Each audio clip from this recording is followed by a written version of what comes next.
माता पार्वती ने गौ माता को क्यों दिया जूठन खाने का श्राप।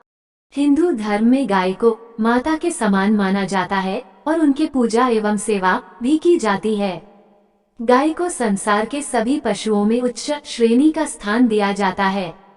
यहाँ तक कि हमारी रसोई में बनी हुई पहली रोटी भी गौ माता के नाम की ही होती है। और तो और किसी भी तरह के धार्मिक अनुष्ठान गाय के गोबर, दूध, दही, घी के अलावा पूरा ही नहीं होता है।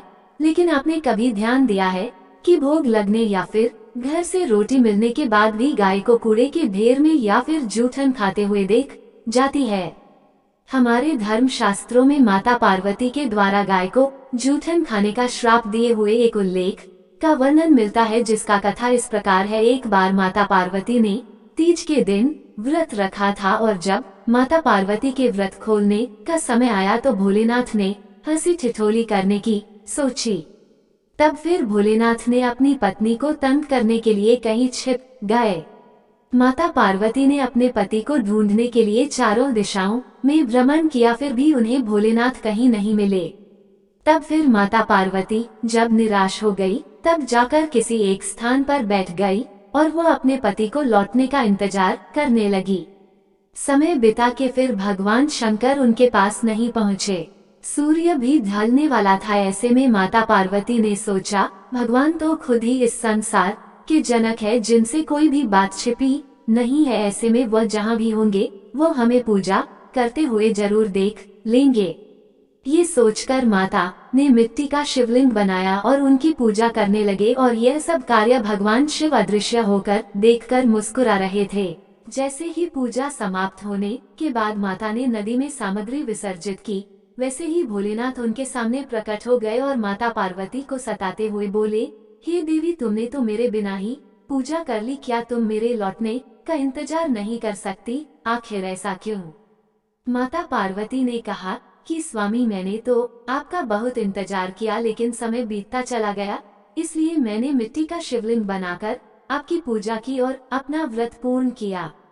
तब भगवान शिव ने बोला कि मैं तुम्हारी बात का विश्वास कैसे करूं? क्या तुम्हारे पास कोई साक्ष्य है?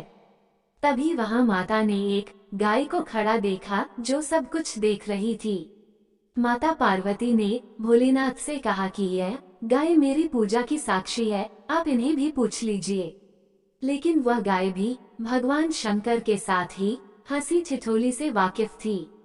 तब महादेव ने उस गाय से पूछा कि ये क्या सच बोल रही है? तब गाय ने भी भगवान शिव के साथ देते हुए नामे सर हिला दिया। तब महादेव ने हंसते हुए माता पार्वती से कहा कि वह हंसी ठिठोली कर रहे थे और उन्हें सत्य का ज्ञान है। तब माता पार्वती ने अपने पति के सामने अकारण ही झूठा कहलाने को वह सह नहीं सकी और वह गाय को श्राप देते हुए कहा कि जिस तरह आज तुमने झूठ बोला है, उसी प्रकार संसार में तुझे जूठन ही खानी पड़ेगी। तुझे कितना भी अच्छा भोजन क्यों ना मिल जाए, फिर भी तुम हमेशा जूठन के पीछे ही भागेगी। ये सुनकर गौमाता रोने लगी और तब भगवान शंकर बोले कि वह तो मेरे कहने पर ही झूठ बोल रही थी और इसमें उसकी कोई गलती नहीं है।